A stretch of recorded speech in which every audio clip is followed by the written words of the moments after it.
Yesus bersama keluarga dan teman-teman Lazarus berduka atas kematiannya. Waktu melihat Maria dan orang Yahudi yang datang bersamanya menangis, Yesus pun merasa sangat sedih dan bersusah hati.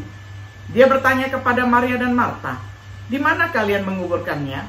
Dan mereka menjawab, "Mari ikutlah Tuhan dan lihatlah sendiri." Lalu Yesus menangis.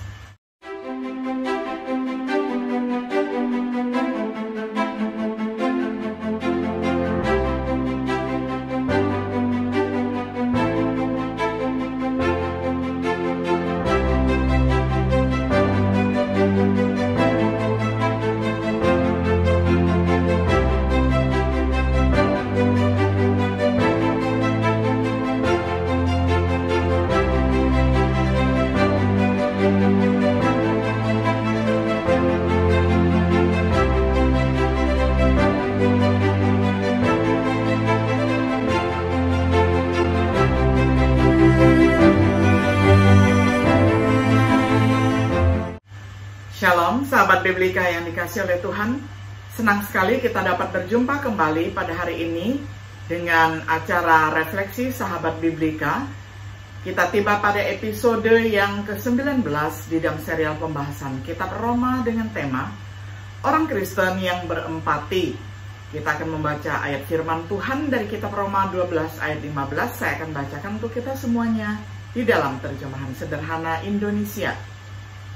Bersukacitalah karena kita yakin bahwa harapan sebagai pengikut Yesus pasti terwujud. Saat menghadapi kesusahan, hendaklah kamu berdiri teguh dan dalam keadaan apapun, tetaplah berdoa. Sampai sedemikian jauh pembacaan firman Tuhan dari Roma 12 ayat 15. Sahabat Biblika yang dikasih oleh Tuhan, dalam Roma pasal 12, kita menemukan jawaban atas pertanyaan-pertanyaan seperti apa indikasi transformasi sejati, apa yang merupakan kehendak Allah yang baik, dapat diterima dan sempurna bagi orang Kristen. Kita telah melihat dalam pelajaran sebelumnya bahwa itu termasuk memenuhi fungsi kita dalam tubuh Kristus. Roma 12 ayat 3-8. Kasih tanpa kemunafikan, sementara membenci apa yang jahat, Roma 12 ayat 9. Mengasihi saudara-saudara dengan kasih kekeluargaan, sangat menghargai satu sama lain, Roma 12 ayat 10.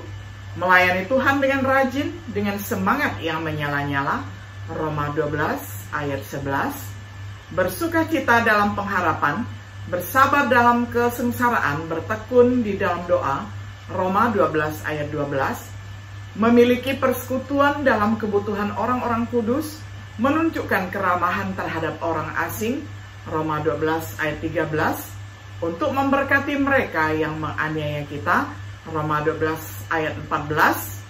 Sekarang kita perhatikan nasihat rangkap 2, bersukacitalah dengan mereka yang bersukacita, Roma 12 ayat 15a, menangislah dengan mereka yang menangis, Roma 12 ayat 15b.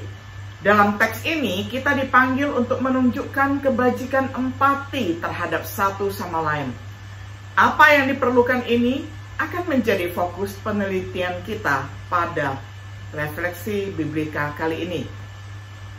Yang pertama, mendefinisikan empati. Dibandingkan dengan simpati, simpati adalah kecenderungan untuk mendukung atau setia atau setuju dengan pendapat. Empati adalah memahami dan memasuki perasaan orang lain. Seseorang mungkin bersimpati sementara tidak berempati. Sedangkan berempati membutuhkan keterlibatan emosional yang lebih dalam daripada simpati. Tempatnya di gereja, Tuhan menghendaki hubungan seperti itu antara anggota-anggota tubuhnya. Jika satu anggota menderita, semua anggota turut menderita. 1 Korintus 12 ayat 26. Perintah ini tumbuh dari doktrin yang dinyatakan di dalam Roma 12 ayat 4 dan 5, bahwa gereja adalah satu, bahwa ia memiliki satu kepentingan, Dan oleh karena itu harus ada simpati bersama dalam suka dan dukanya. Jika kita benar-benar satu, anggota dari tubuh yang sama, maka kita akan berempati terhadap satu sama lain. Teks kita hari ini memerintahkan dua cara untuk menunjukkan empati. Kita memiliki beberapa contoh individu. Yang kedua, menunjukkan empati. Bersyukur dengan mereka yang bersyukur. Tetangga dan kerabat Elizabeth, ibu Yohanes Pembaptis, merasakan empati yang demikian sebagaimana dicatat di dalam Lukas 1 ayat 58. Para tetangga dan keluarganya mendengar betapa Tuhan sudah bermurah hati kepada Elizabeth dan mereka turut bersukacita bersama dia. Lalu yang dialami oleh Barnabas di Antiokhia ketika dia melihat kasih karunia Tuhan bekerja. Barnabas orang yang sangat baik, penuh dengan Roh Kudus dan sangat percaya kepada Tuhan Yesus. Pada waktu dia tiba dan melihat bahwa ternyata Tuhan Allah sedang menunjukkan kebaikan hatinya di sana, dia sangat gembira. Dia menguatkan hati saudara-saudari seiman di kota itu supaya terus setia kepada Tuhan Yesus dengan segenap hati. Akhirnya semakin banyak juga orang yang menjadi pengikut Tuhan Yesus karena pelayanan Barnabas. Kisah Rasul 11 ayat 23. Ini adalah dua contoh yang baik untuk berbagi kebahagiaan dan kesuksesan orang lain tanpa rasa iri atau cemburu. Menangis dengan mereka yang menangis. Daud dengan teman-temannya yang sakit. Tetapi aku ketika merasa sakit, aku memakai pakaian kabung. Aku menyiksa diriku dengan berpuasa dan doaku kembali timbul dalam dadaku, seolah-olah temanku atau saudaraku lah yang sakit. Demikianlah aku berlaku, seperti orang yang berkeluh kesah karena kematian ibu, demikianlah aku tunduk dengan pakaian. Mazmur 35 ayat 13 sampai 14. Yesus bersama keluarga dan teman-teman Lazarus berduka atas kematiannya. Waktu melihat Maria dan orang Yahudi yang datang bersamanya menangis, Yesus pun merasa sangat sedih dan bersusah hati. Dia bertanya kepada Maria dan Marta, "Di mana kalian menguburkannya?" Dan mereka menjawab, "Mari ikutlah Tuhan dan lihatlah sendiri." Lalu Yesus menangis. Yohanes 11 ayat 33 sampai 35. Paulus dengan saudara-saudaranya yang lemah dan tersandung. Misalnya waktu saya mendengar ada anggota jemaat yang merasa lemah, saya juga ikut merasa lemah. Atau waktu saya mendengar iblis berhasil menjatuhkan salah satu anggota, amarah saya terbakar dan hati saya hancur. 2 Korintus 11 ayat 29. Orang Kristen dengan saudara-saudara mereka di penjara. Janganlah lupa mendoakan dan menolong saudara-saudari seiman kita yang sedang dipenjara dan yang dianiaya. Lakukanlah itu dengan sungguh-sungguh seakan kamu sendiri juga sedang dipenjara dan turut merasakan penderitaan mereka. Ibrani 13 ayat 3. Umat Tuhan benar-benar memahami dan memasuki perasaan teman dan saudara mereka. Kualitas empati tentu mempersiapkan seseorang untuk bisa melayani orang-orang di sekitarnya. Bagaimana kita bisa mengatasi simpati sederhana bagi orang lain untuk benar-benar menjadi orang Kristen yang berempati? Yang ketiga, mengembangkan empati diubah oleh pembaruan pikiran kita. Kita harus tunduk pada transformasi yang datang dengan memperbarui pikiran kita. Roma 12 ayat 1-2 yang akan melibatkan pengembangan karunia seperti bersikap penuh kasih mesra satu sama lain dalam kasih persaudaraan. Roma 12 ayat 10. Memberikan preferensi satu sama lain untuk saling menghormati. Roma 12 ayat 10b. Perhatikan bagaimana menjadi penuh kasih mesra membantu kita berempati dengan saudara yang menangis, dan belajar memberi preferensi akan memungkinkan kita untuk ikut bersukacita dengan mereka yang bersukacita. Mengembangkan pikiran Kristus. Perhatikan kebajikan yang menjadi ciri pikiran Kristus. Tidak melakukan apapun melalui ambisi atau kesombongan egois.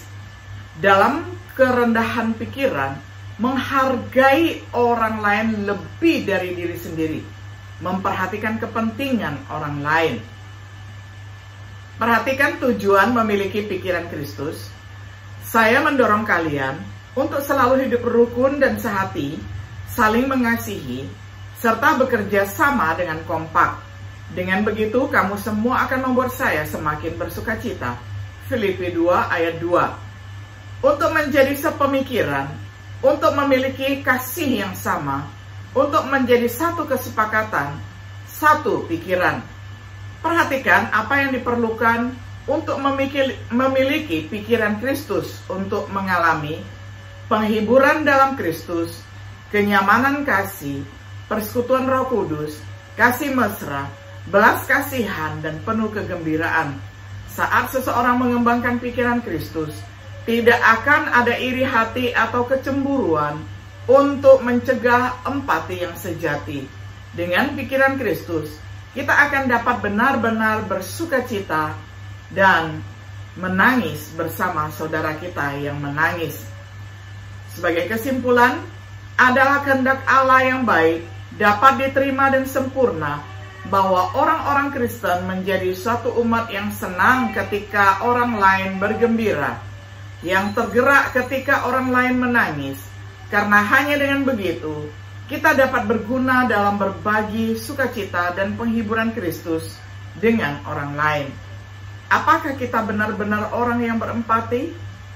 Pengembangan dan penampilan empati sejati akan sangat meningkatkan kegunaan kita kepada Sang Guru. Tingkatkan persekutuan yang kita miliki di dalam Tuhan. Simpati sederhana tidak cukup. Kita harus bisa mengerti dan masuk ke dalam perasaan satu sama lain. Kembangkan pikiran Kristus, ditransformasikan oleh pembaruan pikiran kita, dan kita bisa menjadi orang Kristen yang berempati. Sahabat Biblika yang dikasih oleh Tuhan, kiranya kita dapat mengembangkan menjadi diri orang Kristen yang berempati. Dengan demikian, kita dapat menjadi saudara bagi saudara kita yang bersukacita, dan juga menjadi saudara bagi saudara kita yang menangis. Sehingga dengan demikian kita saling menanggung beban hidup. Kiranya Tuhan Yesus menyanggupkan kita untuk melakukan firman-Nya. Tuhan Yesus memberkati kita selalu. Shalom.